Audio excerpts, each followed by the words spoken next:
بسم اللہ الرحمن الرحیم۔ آج کے اس ترجمہ قرآن پاک کے درس میں ہم سورۃ الحجرات کا پہلا رکوع ابھی تلاوت کیا ہے، اب اس کا ترجمہ کیا جائے گا۔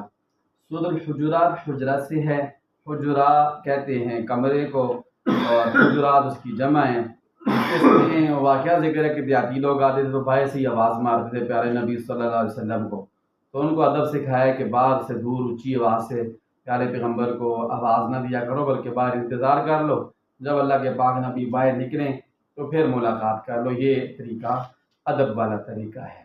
تو اس آیت کا، اس واقعے کا اس میں ذکر ہے، اس لیے اس کا نام سورۃ الحجرات ہے۔ اس سورت کے اندر شروع میں پیارے نبی صلی اللہ علیہ وسلم کے آداب کو ذکر کیا گیا ہے، اور پھر ایمان والوں کے درمیان صلح کا ذکر کیا گیا ہے، اور اس کے بعد پھر معاشرتی جو برائیاں ہیں ان کے